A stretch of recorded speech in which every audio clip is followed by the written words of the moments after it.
It's chicken slaughter day, and I'm going to take you through the process from start to finish. This is me, I'm Brando, and well, I don't have a show, but this is a day in my life.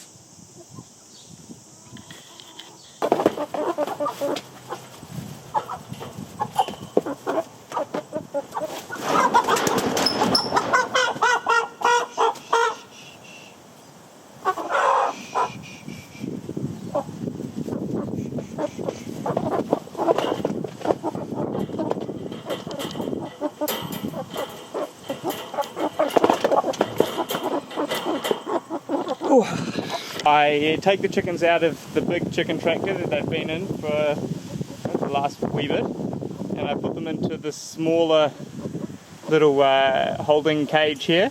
I cover that up so that they can't see their mates going to my freezer. This is my least favourite bit. There's no beating around the bush here. There is elements of distress from both me, the animal. It's a living creature, so everything that I try to do is with the utmost respect, kindness, care, and as gentle as I can be.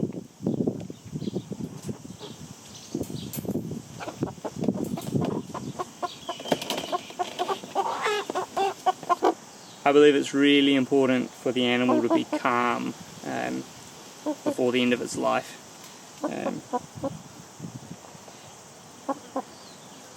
Lots of reasons, morally, internally, spiritually. It's, respect.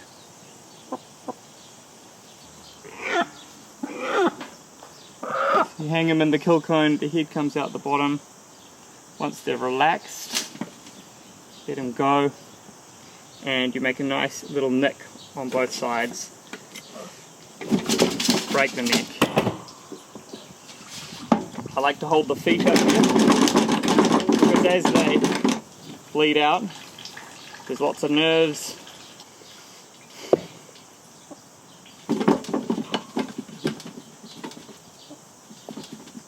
This is definitely by far the toughest part of the raising your own animal journey, or hunting, or any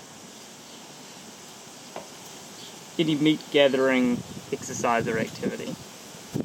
So after about a minute, chicken is ready to come out.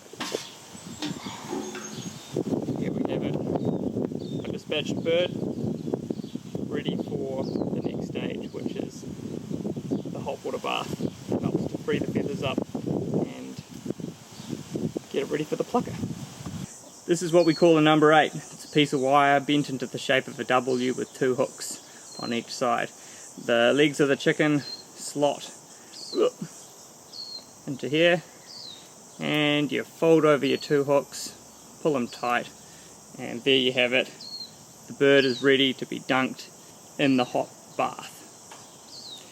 Now, if you didn't have a plucker, this would also be the awesome tool that you would use to hang your bird up to manually pluck all those feathers out. Anyway, over to the next stage.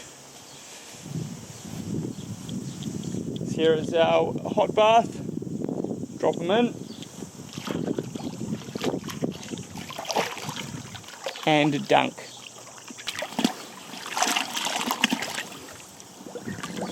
Roughly 45 seconds, or until the feathers just come out naturally. We can take our bird out of our device and head on over to our plucker. Now, you need a couple of things for the plucker. You need water, you need power, and well, you need a scalded chicken. Let's turn it on. Alright, so we have our plucker, we have our chicken, let's turn it on. Spinning round, water on, and it goes.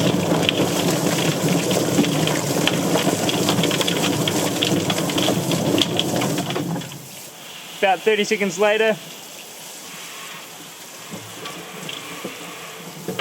we have ourselves a plucked bird.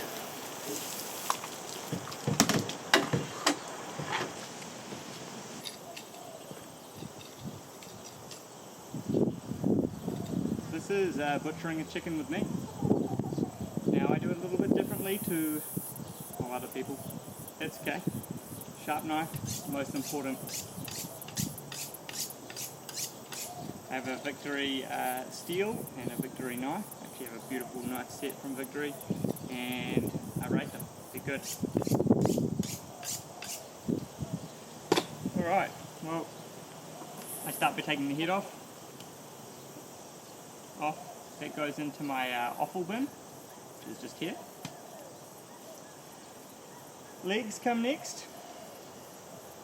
Now this little bit is very easy. You have the chicken facing breast side up.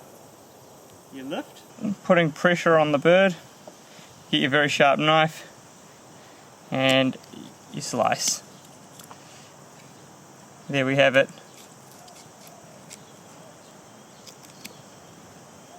A leg off.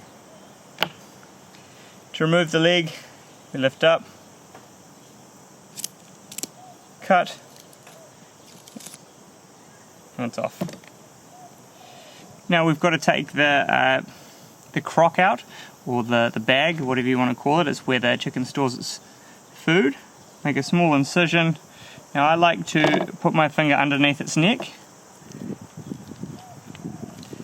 pull it out, the neck that is, get my shears or my scissors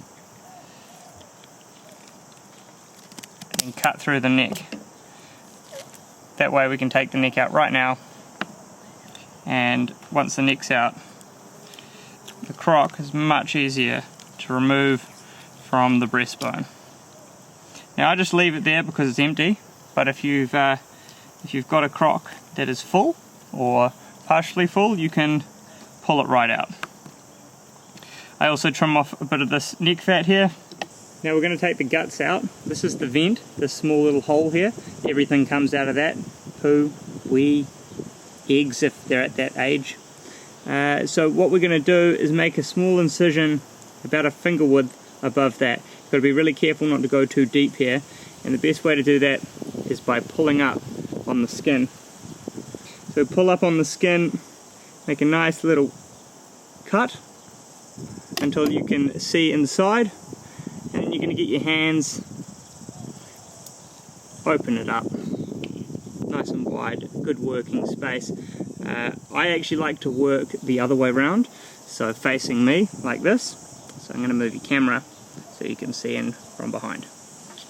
So we've made our first little incision, we've pulled it apart. Now this is where I do things a little bit differently. I like to grab the vent and then make a nice little slice down either side of it, being careful once again not to cut into that bag, and then underneath.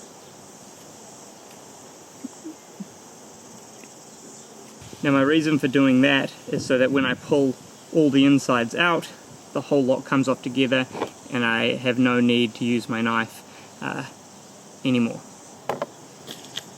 Now if I did everything properly, I should be able to put my hand inside and pull it all out. Here goes.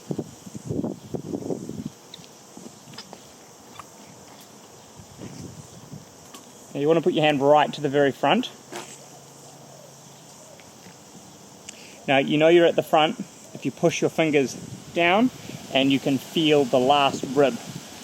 Now when you start pulling your hand back out, you want to dig your fingernails down between each rib, because that's going to pull the lungs out. And then once you've got a good grip, your hand has gone like this, as you pull it back and you've got a good grip on everything, you just pull it all out, just like so. And whoa, success. Innards out, chicken lung free, ready to go in the freezer.